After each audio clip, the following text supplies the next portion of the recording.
ಗೆಳೆಯರೇ ನಮಸ್ಕಾರ, ಹೇಗಿದ್ದೀರಿ ಎಲ್ಲರೂ? ಗೆಳೆಯರೇ, ಬಂಗಾಳದಲ್ಲಿ ಮಮತಾಗೆ ಮುಖಭಂಗ ಆಗುತ್ತೆ, ಬಿಜೆಪಿ ಅಧಿಕಾರವನ್ನು ಹಿಡಿಯುತ್ತೆ.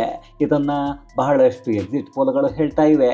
ಯಾವುದೋ ಒಂದೆರಡು ಸಂಸ್ಥೆಗಳು ಮಾತ್ರ TMC ಕೂಡ ಗೆಲುವನ್ನು ಸಾಧಿಸುತ್ತೆ ಅನ್ನೋದನ್ನು ಹೇಳ್ತಾ ಇವೆ. ಇದೆಲ್ಲದರ ಮಧ್ಯೆ ಬಿಜೆಪಿ ದಕ್ಷಿಣ ಭಾರತದಲ್ಲಿ ಯಾಕೆ ಗೆಲ್ಲೋಕೆ ಆಗ್ತಾ ಇಲ್ಲ, ಕೇರಳ ಮತ್ತು ತಮಿಳುನಾಡಲ್ಲಿ ಬಿಜೆಪಿ ಯಾಕೆ ನಾಪತ್ತೆ ಆಗಿದೆ ಅನ್ನೋದಕ್ಕೆ ನಮಗೆಲ್ಲ ಉತ್ತರ ಸಿಗ್ತಾ ಇದೆ. ಬಿಜೆಪಿ ಕೇರಳ ಮತ್ತು ತಮಿಳುನಾಡಲ್ಲೂ ಆಟವನ್ನು ಆಡ್ತಾ ಒಂದಷ್ಟು ಮಾಸ್ಟರ್ ಪ್ಲಾನ್ಗಳನ್ನು ಮಾಡ್ತಾ ಇದೆ. ಈಗಾಗಲೇ ತಮಿಳುನಾಡಲ್ಲಿ ಜೋಸೆಫ್ ವಿಜಯ್ ಜೊತೆ ಬಿಜೆಪಿ ಮಾತುಕತೆಯನ್ನು ನಡೆಸಿದೆ ಅನ್ನೋ ಮಾಹಿತಿಗಳು ಹೊರಗೆ ಬರ್ತಾ ಇವೆ. ಹಾಗಾದ್ರೆ ಉತ್ತರ ಭಾರತದಲ್ಲಿ ಎಲ್ಲ ರಾಜ್ಯಗಳನ್ನ ಗೆದ್ದಿರೋ ಬಿಜೆಪಿ ದಕ್ಷಿಣ ಭಾರತದಲ್ಲಿ ಗೆಲ್ಲೋ ಯೋಚನೆ ಬಿಟ್ಟು ಮಾಡ್ತಾ ಇರೋ ಮಾಸ್ಟರ್ ಪ್ಲಾನ್ ಏನು? ಇಡೀ ದೇಶವೇ ಸರಿ ಇಲ್ಲ, ನಾನೊಬ್ಬನೇ ಸರಿ, ನಮ್ಮ ಪಕ್ಷ ಯಾವಾಗಲೂ ಗೆದ್ದೆ ಗೆಲ್ಲುತ್ತೆ ಅಂತಿದ್ದ ವಿಪಕ್ಷ ನಾಯಕ ರಾಹುಲ್ ಗಾಂಧಿ ಅಂಡಮಾನಲ್ಲಿ ಏನ್ ಮಾಡ್ತಾ ಇದ್ದಾರೆ? ಬಿಜೆಪಿಯ ತಂತ್ರಗಾರಿಕೆ ಮುಂದಿನ ದಿನಗಳಲ್ಲಿ ಕೇರಳ ಮತ್ತು ತಮಿಳುನಾಡನ್ನು ಹೇಗೆ ಕಿತ್ತುಕೊಳ್ಳುತ್ತೆ? ಪಶ್ಚಿಮ ಬಂಗಾಳದ ಕಥೆ ಏನು? ಎಲ್ಲವನ್ನ ಈ ವಿಡಿಯೋದಲ್ಲಿ ನೋಡ್ಕೊಂಡು ಬರೋಣ ಬನ್ನಿ. ಗೆಳೆಯರೇ, ಪಶ್ಚಿಮ ಬಂಗಾಳದ 2ನೇ ಹಂತದ ಮತದಾನ ನಿನ್ನೆ ಮುಕ್ತಾಯ ಆಗಿದೆ. ಅಲ್ಲೂ ಕೂಡ 92% ಮತದಾನ ಆಗಿದೆ. ಅಲ್ಲಿಗೆ ಬಂಗಾಳದಲ್ಲಿ ಒಟ್ಟು ಅಂದರೆ ಮೊದಲ ಮತ್ತು 2ನೇ ಹಂತದ ಮತದಾನ ಸೇರಿ 92.46% ಮತದಾನ ಆಗಿದೆ. ಇದು ಮಮತಾ ಬ್ಯಾನರ್ಜಿಯ ನಿದ್ರೆಯನ್ನು ಕೆಡಿಸ್ತಾ ಇದೆ. ಅದರಲ್ಲೂ ಎಕ್ಸಿಟ್ ಪೋಲ್ಗಳನ್ನು ನೋಡಿದರೆ ಮಮತಾಗೆ ನಿದ್ರೆ ಬರೋದು ಇರಲಿ, ಊಟ ಕೂಡ ಹೊಟ್ಟೆಗೆ ಹೋಗುತ್ತೋ ಇಲ್ವೋ ಗೊತ್ತಿಲ್ಲ. ಯಾಕಂದರೆ ಪಶ್ಚಿಮ ಬಂಗಾಳದ ಎಕ್ಸಿಟ್ ಪೋಲ್ ಅದೇ ರೀತಿ ಇವೆ. ಎಕ್ಸಿಟ್ ಪೋಲ್ನಲ್ಲಿ ಮ್ಯಾಟ್ರಿಕ್ಸ್ ಸಂಸ್ಥೆ TMC 125ರಿಂದ 140 ಸೀಟುಗಳನ್ನು ಗೆಲ್ಲಬಹುದು ಅಂತಿದ್ರೆ, ಬಿಜೆಪಿ 146ರಿಂದ 161 ಸ್ಥಾನಗಳನ್ನು ಗೆಲ್ಲಬಹುದು ಅನ್ನೋದನ್ನು ಹೇಳ್ತಾ ಇದೆ. ಪಿ ಮಾರ್ಕ್ ಸಂಸ್ಥೆ TMCಗೆ 118ರಿಂದ 138 ಸೀಟುಗಳನ್ನು ಕೊಡ್ತಾ ಇದ್ರೆ, ಬಿಜೆಪಿಗೆ 150ರಿಂದ 175 ಸೀಟುಗಳು ಅಂತಿದೆ. ಇನ್ನು ಪೀಪಲ್ಸ್ ಪಲ್ಸ್ TMC 177ರಿಂದ 187 ಕ್ಷೇತ್ರಗಳನ್ನು ಗೆದ್ದುಕೊಳ್ಳುತ್ತೆ ಅಂತಿದ್ರೆ, ಬಿಜೆಪಿ 95ರಿಂದ 110 ಕ್ಷೇತ್ರಗಳನ್ನು ಗೆದ್ದುಕೊಳ್ಳುತ್ತೆ ಅಂತಿದೆ. ಪೋಲ್ ಡೈರಿ TMCಗೆ 99ರಿಂದ 127 ಕ್ಷೇತ್ರಗಳನ್ನು ಕೊಡ್ತಾ ಇದ್ರೆ, ಬಿಜೆಪಿಗೆ 142ರಿಂದ 171 ಕ್ಷೇತ್ರಗಳನ್ನು ಕೊಡ್ತಾ ಇದೆ.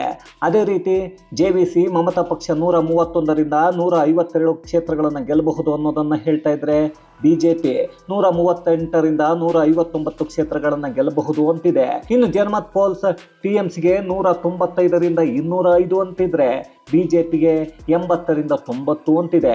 ಅದೇ ಆಕ್ಸಿಸ್ ಮೈ ಇಂಡಿಯಾ TMCಗೆ 177ರಿಂದ 187 ಸೀಟುಗಳನ್ನು ಗೆದ್ದುಕೊಳ್ಳಬಹುದು ಅಂತಿದ್ರೆ, ಬಿಜೆಪಿ 145ರಿಂದ 171 ಸೀಟುಗಳನ್ನು ಗೆದ್ದುಕೊಳ್ಳಬಹುದು ಅಂತಿದೆ. ಇಲ್ಲಿ ಒಂದನ್ನು ಸರಿಯಾಗಿ ಗಮನ ಇಟ್ಟು ನೋಡಬೇಕಾಗಿರೋದು, ಆಕ್ಸಿಸ್ ಮೈ ಇಂಡಿಯಾ ಹೇಳ್ತಾ ಇರೋ ಪ್ರಕಾರ TMC 177ರಿಂದ 187 ಅನ್ನುತ್ತೆ.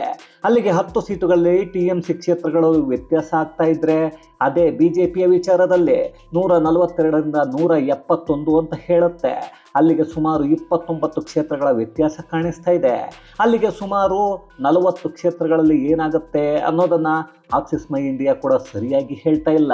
ಅದಕ್ಕೆ ಕಾರಣ ಏನು ಅನ್ನೋದನ್ನು ನಾನೇನು ಪದೇ ಪದೇ ಹೇಳಬೇಕಾಗಿಲ್ಲ, ಅದನ್ನು ಕಳೆದ ವಿಡಿಯೋದಲ್ಲೂ ಹೇಳಿದ್ವಿ. ಅಲ್ಲಿ ಕೆಲವೊಂದು ಸಂಸ್ಥೆಗಳು ಮಮತಾ ಬ್ಯಾನರ್ಜಿಗೆ ಸೋಲಾಗುತ್ತೆ ಅನ್ನೋದನ್ನು ಹೇಳೋದಕ್ಕೆ ಒದ್ದಾಡ್ತಾ ಇವೆ. ಈ ಎಕ್ಸಿಟ್ ಪೋಲ್ಗಳಲ್ಲಿ ಬಹಳಷ್ಟು ಸಂಸ್ಥೆಗಳು ಬಿಜೆಪಿ ಗೆಲ್ಲುತ್ತೆ ಅನ್ನೋದನ್ನು ಪದೇ ಪದೇ ಹೇಳ್ತಾ ಇದ್ರೆ, ಇನ್ನು ಕೆಲ ಸಂಸ್ಥೆಗಳು ಮಮತಾ ಗೆದ್ದು ಮತ್ತೆ ಅಧಿಕಾರವನ್ನು ಹಿಡಿತಾರೆ ಅಂತಿವೆ. ಆದರೆ ಸಟ್ಟಾ ಬಜಾರ್ ಲೆಕ್ಕಾಚಾರವೇ ಬೇರೆ ಇದೆ. ಸಟ್ಟಾ ಬಜಾರ್ ಲೆಕ್ಕಾಚಾರದಲ್ಲಿ ಬಿಜೆಪಿ 177 ಕ್ಷೇತ್ರಗಳನ್ನು ಗೆದ್ದುಕೊಳ್ಳುತ್ತೆ ಅನ್ನೋದನ್ನು ಹೇಳ್ತಾ ಇವೆ. ಇದನ್ನು ಬಿಜೆಪಿ ಮತ್ತು ಮೋದಿಯನ್ನು ವಿರೋಧ ಮಾಡೋ ಕೆಲವರು ನಂಬಲ್ಲ. ಅದೇ ಬಿಜೆಪಿ ಮತ್ತು ಮೋದಿಯನ್ನು ಪ್ರೀತಿಸೋ ಮಂದಿ ಮಾತ್ರ ಇದು ಕಡಿಮೆ ಆಯಿತು ರೀ, ನಮ್ಮದು 200ಕ್ಕಿಂತ ಹೆಚ್ಚು ಕ್ಷೇತ್ರಗಳನ್ನು ಗೆದ್ದು ಬಿಡುತ್ತೆ ಅಂತಾರೆ. ದೀದಿ ಈ ಬಾರಿ ಹೇಳೋಕೆ ಹೆಸರಿಲ್ಲದ ಹಾಗೆ ಬೂದಿ ಆಗಿ ಬಿಡ್ತಾರೆ ಅಂತಾರೆ. ಇರಲಿ ಬಿಡಿ, ಅವರವರ ಅಭಿಪ್ರಾಯ ಹೇಳೋದಕ್ಕೆ ಎಲ್ಲರಿಗೂ ಭಾರತದಲ್ಲಿ ಅವಕಾಶ ಇದ್ದೇ ಇರುತ್ತೆ.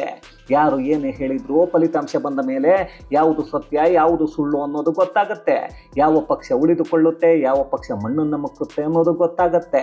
ಆದರೆ ಈ ಬಾರಿ ದೊಡ್ಡ ಸಂಖ್ಯೆಯಲ್ಲಿ ಬಂಗಾಳದ ಮತದಾನ ಆಗಿರೋದು ನಮಗೆ ವರದಾನ ಆಗುತ್ತೆ.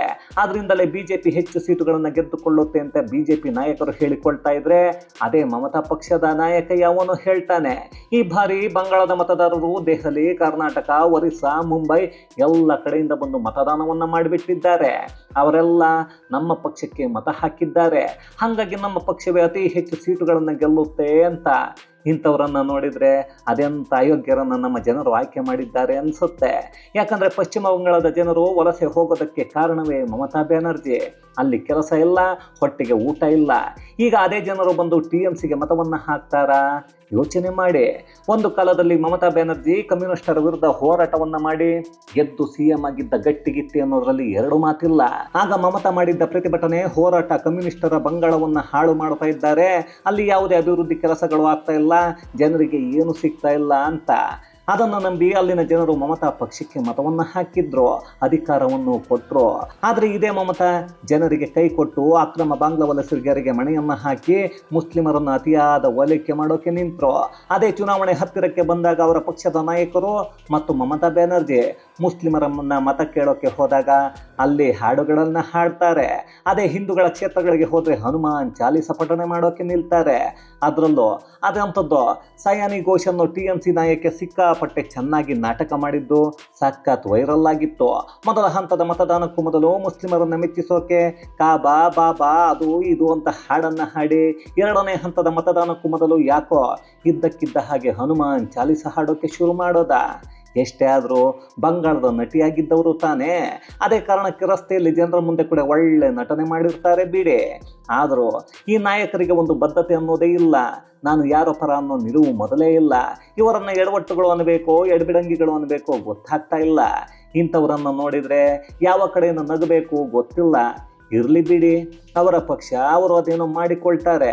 ಅವತ್ತು ಮಮತಾ ಕಮ್ಯುನಿಸ್ಟರ ವಿರುದ್ಧ ಯಾವ ರೀತಿಯ ಹೋರಾಟವನ್ನು ಮಾಡಿದ್ರೋ ಅದೇ ಅಂಶಗಳನ್ನು ಇಟ್ಕೊಂಡು BJP ಇವತ್ತು ಮತವನ್ನು ಕೇಳ್ತಾ ಇದೆ. ಅದೇ ರೀತಿಯ ಹೋರಾಟವನ್ನು ಮಮತಾ ಪಕ್ಷದ ವಿರುದ್ಧ ಮಾಡಿದೆ. ಅದಕ್ಕೆ ಅಭಿಷೇಕ್ ಬ್ಯಾನರ್ಜಿ ಎರಡನೇ ಹಂತದ ಮತದಾನಕ್ಕೂ ಮೊದಲು ಅಮಿತ್ ಶಾ, ಮೋದಿ ಹಾಗೆ ಭದ್ರತಾ ಸಿಬ್ಬಂದಿಗಳು ಮೇ 4ನೇ ತಾರೀಕಿನ ನಂತರ ಹೊರಟು ಹೋಗ್ತಾರೆ.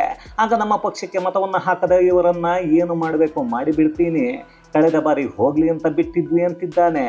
ಅಲ್ಲ ರೀ, ಅದೇನೋ ಪಶ್ಚಿಮ ಬಂಗಾಳವನ್ನು ಇವರಪ್ಪನಿಗೆ ಜನರು ಬರೆದು ಕೊಟ್ಟಿದ್ದಾರೆ, ಅಲ್ಲಿರೋ ಮತದಾರರೆಲ್ಲ ಇವರ ಮನೆಯ ಜೀತದಾಳುಗಳು ಅನ್ನೋ ಹಾಗೆ ಮಾತಾಡ್ತಾನೆ. ಅಲ್ಲೊಬ್ಬ ಕೇಜ್ರಿವಾಲ ದೆಹಲಿಯಲ್ಲಿ ಮಾತಾಡ್ತಾ ನಾಪತ್ತೆಯಾಗಿದ್ದಾಯಿತು. ಈಗ ಅವನ ಪಕ್ಷ ಕೂಡ ಕಾಣೆಯಾಗ್ತಾ ಇದೆ. ಈಗ TMC ಪಕ್ಷ ಅದೇ ಕೆಲಸವನ್ನು ಮಾಡ್ತಾ ಇದೆ. ಎರಡನೇ ಹಂತದ ಮತದಾನದ ಸಮಯದಲ್ಲಿ ಕೆಲ ಕಡೆಗಳಲ್ಲಿ ಒಂದಷ್ಟು ಕಲ್ಲು ತೂರಾಟ ಆಗಿವೆ. ಅದೆಲ್ಲ ಬಂಗಾಳದಲ್ಲಿ ತುಂಬ ಚಿಕ್ಕದು. ಯಾಕಂದರೆ ಪ್ರತಿ ಬಾರಿ ಚುನಾವಣೆ ಆದಾಗಲೂ ಅದೆಷ್ಟೋ ಪ್ರಾಣಗಳು ಹೋಗ್ತಾ ಇದ್ವು. ಅದೆಲ್ಲದಕ್ಕೆ ಚುನಾವಣಾ ಆಯೋಗ ಕಡಿವಾಣವನ್ನು ಹಾಕಿದೆ. ಈಗ ಮಮತಾ ಬ್ಯಾನರ್ಜಿ ಮತ್ತು ಅವರ ಪಕ್ಷದ ನಾಯಕರು ಅಂಡು ಸುಟ್ಟ ಬೆಂಕಿನಂತಾಗಿರೋದನ್ನು ನೋಡ್ತಾ ಇದ್ರೆ ಅವರ ಸೋಲು ಅವರಿಗೆ ಖಚಿತ ಆಗಿದೆ ಅನ್ನೋದು ಕಾಣಿಸ್ತಾ ಇದೆ. ಆದರೂ ಇದೆಲ್ಲದರ ಮಧ್ಯೆ ನಮ್ಮ ದೇಶದ ಹಳೆಯ ಪಕ್ಷ ಕಾಂಗ್ರೆಸ್ ಪಕ್ಷ ಬಂಗಾಳದಲ್ಲಿ ನಾಪತ್ತೆಯಾಗಿದೆ. ಅಲ್ಲೆಲ್ಲೋ ಈ ಥರ 4-5 ಸೀಟು ಅಂತ ಇದೆಯಲ್ಲ, ಅದರೊಳಗೆ ಎಲ್ಲೋ ಸೇರ್ಕೊಂಡಿದ್ದಾರೆ. ಪಶ್ಚಿಮ ಬಂಗಾಳದಲ್ಲಿ ಪ್ರಚಾರ ಮಾಡಿರೋ ರಾಹುಲ್ ಸಿಕ್ಕಾಪಟ್ಟೆ ಸುಸ್ತಾಗಿ ಈಗ ಅಂಡಮಾನಲ್ಲಿ ರೆಸ್ಟ್ ಮಾಡೋಕ್ಕೆ ಹೋಗಿದ್ದಾರೆ. ಮತ್ತೆ ವಾಪಸ್ ಫಲಿತಾಂಶ ಬಂದ ಮೇಲೆ ಬರ್ತಾರೆ. TMC ಗೆದ್ರೆ ನಮ್ಮದೇ ಇಂಡಿ ಕೂಟ ಗೆದ್ದಿದ್ದು, ನಾವೇ ಗೆದ್ದಿದ್ದು ಅಂತಾರೆ. ಅದೇ BJP ಗೆದ್ರೆ ವೋಟ್ ಚೋರಿ, ಚುನಾವಣಾ ಆಯೋಗ BJPಯನ್ನು ಗೆಲ್ಲಿಸಿದೆ ಅಂತಾರೆ. ನಿಮ್ಮ ಪಕ್ಷ ಏನಾಯ್ತಪ್ಪ ರಾಹುಲ್ ಅಂದರೆ, ನಮ್ಮ ಪಕ್ಷ ದೇಶದ ಹಳೆಯ ಪಕ್ಷ, ನಮ್ಮಿಂದಾನೇ ಬೇರೆಯವರೆಲ್ಲ ಗೆಲ್ತಿರೋದು ಅಂತಾರೆ. ಅದೇ ಬೇರೆ ಕ್ಷೇತ್ರಗಳಲ್ಲಿ TMC ಅಥವಾ ಈ ಇಂಡಿ ಕೂಟದ ಬೇರೆ ಪಕ್ಷಗಳು ಗೆದ್ದವರು ಹೇಗೆ ಗೆದ್ದರು ಅನ್ನೋದನ್ನು ಈ ಮನುಷ್ಯ ಆಗಲಿ ಬೇರೆಯವರಾಗಲಿ ಮಾತಾಡೋದೇ ಇಲ್ಲ. ಇನ್ನು BJP ಉತ್ತರ ಭಾರತದಲ್ಲಿ ಅಷ್ಟೊಂದೆಲ್ಲ ಗೆಲುವು ಸಾಧಿಸಿ ಎಲ್ಲವನ್ನ ಕ್ಲೀನ್ ಸ್ವೀಪ್ ಮಾಡ್ತಾ ಇದೆ ಸರಿ. ಆದರೆ ಅದೇ BJPಗೆ ಕಬ್ಬಿಣದ ಕಡಲೆ ಆಗ್ತಾ ಇರೋದು ದಕ್ಷಿಣ ಭಾರತ. ಅದರಲ್ಲೂ ಕೇರಳ ಮತ್ತು ತಮಿಳುನಾಡು ಬಹುತೇಕ ಪಶ್ಚಿಮ ಬಂಗಾಳವನ್ನು ಗೆಲ್ತಾ ಇರೋ BJPಗೆ ಈ 2 ರಾಜ್ಯಗಳಲ್ಲಿ ಯಾಕೆ 4 ಸೀಟುಗಳನ್ನು ಗೆದ್ದುಕೊಳ್ಳೋಕೆ ಆಗ್ತಾ ಇಲ್ಲ ಅನ್ನೋದು ಬಹಳಷ್ಟು ಜನರ ಪ್ರಶ್ನೆ. ಅದಕ್ಕೆ ಉತ್ತರ ಅಂದರೆ BJP 4 ಕ್ಷೇತ್ರಗಳನ್ನು ಗೆದ್ದುಕೊಂಡ್ರು ಅವರಿಗೆ ದೊಡ್ಡ ಮಟ್ಟದ ಗೆಲುವು. ಅದಕ್ಕೆ ಕಾರಣ ತಮಿಳುನಾಡಲ್ಲಿ ಬಲಿಷ್ಠ ಪಕ್ಷ ಅಂದರೆ ಸದ್ಯಕ್ಕೆ DMK. ಅವರು ಹಿಂದೂಗಳನ್ನು ನಿರ್ನಾಮ ಮಾಡ್ತೀನಿ ಅಂತಾರೆ, ಹಿಂದೂಗಳನ್ನು ಬದುಕೋಕೆ ಬಿಡಲ್ಲ ಅಂತಾರೆ, ಹಿಂದುತ್ವವನ್ನು ಮುಗಿಸ್ತೀವಿ ಅಂತಾರೆ. ಆದರೂ ಅಲ್ಲಿನ ಜನರು DMKಗೆ ಮತವನ್ನು ಹಾಕ್ತಾನೆ ಇರ್ತಾರೆ. ಅವರನ್ನು ಬಿಟ್ಟರೆ ಎರಡನೇ ಸ್ಥಾನದಲ್ಲಿ AIADMK ಕಾಣಿಸಿಕೊಳ್ಳುತ್ತೆ. ಆ ಪಕ್ಷದ ಜೊತೆ BJP ಈಗಾಗಲೇ ಮೈತ್ರಿಯನ್ನು ಮಾಡಿಕೊಂಡಿದೆ. ಮತ್ತೊಂದು ಕಡೆ ಜೋಸೆಫ್ ವಿಜಯ್ ಅವರ TVK ಇದೆ. ಬಹಳಷ್ಟು ಎಕ್ಸಿಟ್ ಪೋಲ್ಗಳು DMK ಮತ್ತೆ ಅಧಿಕಾರವನ್ನು ಹಿಡಿಯುತ್ತೆ ಅನ್ನೋದನ್ನು ಹೇಳ್ತಾ ಇದ್ರೆ, ಒಂದು ಎಕ್ಸಿಟ್ ಪೋಲ್ ಮಾತ್ರ TVK ಗೆಲುವನ್ನು ಸಾಧಿಸಿ ಅಧಿಕಾರವನ್ನು ಹಿಡಿಯುತ್ತೆ ಅನ್ನೋದನ್ನು ಹೇಳ್ತಾ ಇದೆ. ಇನ್ನು ಬಹಳಷ್ಟು ಚುನಾವಣಾ ನಂತರ ಸಮೀಕ್ಷೆಗಳು TVKಗೆ 20ರಿಂದ 35 ಸೀಟುಗಳು ಬರಬಹುದು ಅನ್ನೋದನ್ನು ಹೇಳ್ತಾ ಇವೆ. ಅಲ್ಲಿ BJP ಅದೆಷ್ಟು ಕ್ಷೇತ್ರಗಳಲ್ಲಿ ಗೆಲ್ಲುತ್ತೆ ಅನ್ನೋದಕ್ಕಿಂತ ಅಲ್ಲಿರೋ ಬಲಾಢ್ಯವಾದ ಪಕ್ಷವನ್ನು ಮೊದಲು ಇಲ್ಲದ ಹಾಗೆ ಮಾಡೋದು ಬಿಜೆಪಿಯ ಚಿಂತನೆ. ತಮಿಳುನಾಡಲ್ಲಿ ಡಿಎಂಕೆ ಅಧಿಕಾರಕ್ಕೆ ಬಾರದ ಹಾಗೆ ನೋಡಿಕೊಂಡ್ರೆ ಕೆಲ ನಾಯಕರು ಅಲ್ಲಿಂದ ಬಿಜೆಪಿ ಅಥವಾ ಬೇರೆ ಪಕ್ಷಗಳಿಗೆ ಹೊರಟು ಹೋಗ್ತಾರೆ. ಅದೇ ಡಿಎಂಕೆ ಮುಂದಿನ ಚುನಾವಣೆಯಲ್ಲಿ ಬಲಹೀನವಾಗಿದ್ರೆ ಅದು ಬಿಜೆಪಿಗೆ ಇನ್ನೊಂದಷ್ಟು ಸೀಟುಗಳನ್ನು ಗೆಲ್ಲಿಸಿಕೊಡುತ್ತೆ. ಅದೇ ಕೆಲಸವನ್ನ ಬಿಜೆಪಿ ರಾಷ್ಟ್ರದ ಬಹಳಷ್ಟು ರಾಜ್ಯಗಳಲ್ಲಿ ಮಾಡಿದೆ, ಈಗಲೂ ಅದನ್ನೇ ಮಾಡ್ತಾ ಇದೆ. ಅದೇ ಕಾರಣಕ್ಕೆ ನಿನ್ನೆ ಬಿಜೆಪಿಯ ನಾಯಕರು ವಿಜಯ್ಗೆ ಕರೆಯನ್ನ ಮಾಡಿ ಮಾತಾಡಿದ್ದಾರೆ ಅನ್ನೋ ಮಾಹಿತಿಗಳು ಈಗ ಹೊರಗೆ ಬರ್ತಾ ಇವೆ. ಜೊತೆಗೆ ಕೇರಳದಲ್ಲಿ UDF ಗೆಲ್ಲಬಹುದು ಅನ್ನೋ ಎಲ್ಲ ಲೆಕ್ಕಾಚಾರಗಳು ಕಾಣಿಸ್ತಾ ಇವೆ. ಈ ಕೇರಳ ಮತ್ತು ಪಶ್ಚಿಮ ಬಂಗಾಳ ಐಡಿಯಾಲಜಿ ಇಟ್ಕೊಂಡು ಮತದಾನ ಮಾಡೋ ರಾಜ್ಯಗಳು, ಅದೇ ತಮಿಳುನಾಡು ಮತ್ತು ಕರ್ನಾಟಕ ಎಮೋಷನಲ್ಲಿ ಮತದಾನ ಮಾಡೋ ರಾಜ್ಯಗಳು. ಅದಕ್ಕಾಗಿ ಮೊದಲು ಕೇರಳದಲ್ಲಿ ಪಿಣರಾಯಿ ವಿಜಯನ್ ಅವರ ಪಕ್ಷವನ್ನು ಮುಳುಗಿಸುವ ಕೆಲಸಕ್ಕೆ ಬಿಜೆಪಿ ಕೈ ಹಾಕಿದೆ. ಅಲ್ಲಿ ಹಿಂದೂಗಳ ಮತಗಳು ಪಿಣರಾಯಿ ವಿಜಯನ್ ಅವರಿಗೆ ಬೀಳುತ್ತವೆ. ಬಿಜೆಪಿ ಕೂಡ ಅದೇ ಪಿಣರಾಯಿ ವಿಜಯನ್ ವಿರುದ್ಧವೇ ಚುನಾವಣೆಯಲ್ಲಿ ತಿರುಗಿ ಬಿದ್ದಿದೆ. ಆಗ ಒಂದಷ್ಟು ಹಿಂದೂಗಳ ಮತಗಳು ಬಿಜೆಪಿಗೆ ಬರದೇ ಇದ್ರೂ UDFಗೆ ಹೋಗುತ್ತವೆ. ಈ UDF ಅನ್ನೋದು ಇದೆಯಲ್ಲ, ಇದು ಕಾಂಗ್ರೆಸ್ ಜೊತೆ ಇರೋ ಮುಸ್ಲಿಂ ಲೀಗ್. ಆದರೂ ಬಿಜೆಪಿಗೆ ಅವರು ಗೆದ್ರೆ ಮುಂದಿನ ದಿನಗಳಲ್ಲಿ ಲಾಭ ಹೆಚ್ಚು. ಯಾಕಂದ್ರೆ ಕಮ್ಯುನಿಸ್ಟರು ಒಂದು ಐಡಿಯಾಲಜಿಯನ್ನ ಜನರ ತಲೆಗೆ ತುಂಬಿ ಮತವನ್ನು ಹಾಕಿಸಿಕೊಳ್ತಾರೆ. ಅದು ಸರಿನೋ ತಪ್ಪೋ ಕೇಳೋದಕ್ಕೆ ಒಂದಷ್ಟು ಜನರು ಇದ್ದೇ ಇರ್ತಾರೆ. ಹಾಗಂತ ಪಿಣರಾಯಿ ವಿಜಯನ್ ಕೇರಳ ಉದ್ಧಾರ ಮಾಡಿದ್ದಾರಾ ಅಂದ್ರೆ ಖಂಡಿತ ಇಲ್ಲ. ಈಗಾಗಲೇ ಕೇರಳ ದಿವಾಳಿ ಆಗಿದೆ. ಅದಕ್ಕೆ ಸುಪ್ರೀಂ ಕೋರ್ಟಲ್ಲೂ ಉಗಿಸಿಕೊಂಡು ಬಂದಿದ್ದೂ ಆಗಿದೆ. ಜನರಾಗೆ ಪಿಣರಾಯಿ ವಿಜಯನ್ ಸದ್ಯಕ್ಕೆ ಬೇಕಾಗಿಲ್ಲ. ಅದೇ UDF ಐಡಿಯಾಲಜಿ ಇಲ್ಲದ ಕೇವಲ ಮುಸ್ಲಿಮರನ್ನ ಓಲೈಕೆ ಮಾಡೋ ಪಕ್ಷ. ಅದರಲ್ಲೂ ಐಡಿಯಾಲಜಿ ಇರೋ ಪಕ್ಷಗಳ ವಿರುದ್ಧ ಹೋರಾಟ ಮಾಡೋದು ತುಂಬಾ ಕಷ್ಟ. ಅದೇ ಕಾಂಗ್ರೆಸ್ ಥರ ಐಡಿಯಾಲಜಿ ಇಲ್ಲದ ಪಕ್ಷ ಅಧಿಕಾರಕ್ಕೆ ಬಂದರೆ ಅಂತಹ ಪಕ್ಷಗಳ ವಿರುದ್ಧ ಬಿಜೆಪಿ ಗೆಲ್ಲೋದು ಸುಲಭ. ಅದರಲ್ಲೂ ರಾಹುಲ್ ಗಾಂಧಿ ಅಲ್ಲಿದ್ದಾರೆ ಅಂದರೆ ಅವರೇ ಬಹುತೇಕ ಬಿಜೆಪಿ ಪರ ಪ್ರಚಾರವನ್ನು ಮಾಡಿಬಿಡ್ತಾರೆ.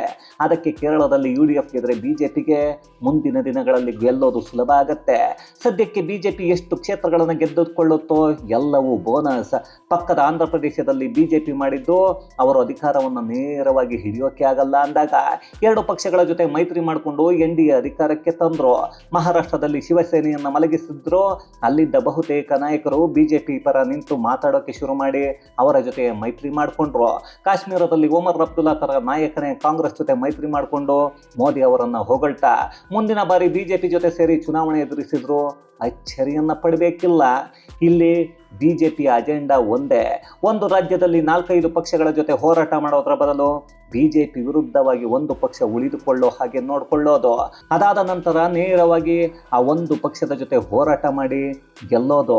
ಈ ಅಜೆಂಡಾ ಅಥವಾ ಬಿಜೆಪಿಯ ಪ್ಲಾನ್ ರಾಹುಲ್ ಗಾಂಧಿಯಂತಹ ಮಹಾನ್ ದಡ್ಡರಿಗೆ ಅರ್ಥ ಆಗೋದೇ ಇಲ್ಲ. ಆದರೂ ದೇಶದ ಹಳೆಯ ಪಕ್ಷ ಮಕಾಡೆ ಮಲಗಿದೆ. ಅದರ ನಾಯಕ ರಾಹುಲ್ ಗಾಂಧಿ ಅಂಡಮಾನಲ್ಲಿ ಮಲಗಿದ್ದಾರೆ.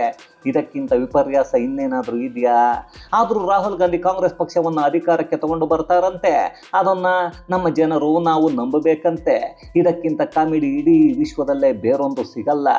ಆದರೂ ರಾಹುಲ್ ಅಂಡಮಾನ್ಗೆ ಯಾಕೆ ಹೋಗಿದ್ದಾರೆ, ಅಲ್ಲಿ ಏನು ಮಾಡ್ತಾ ಇದ್ದಾರೆ ಅನ್ನೋದು ಯಾರಿಗಾದರೂ ಗೊತ್ತಿದ್ರೆ ಕಮೆಂಟ್ಸ್ ಅಲ್ಲಿ ತಿಳಿಸಿಪ್ಪ.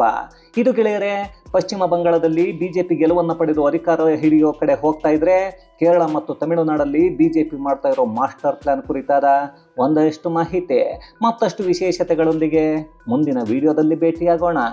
ಅಲ್ಲಿಯವರೆಗೂ ಕನ್ನಡವೇ ಸತ್ಯ, ಕನ್ನಡವೇ ನಿತ್ಯ.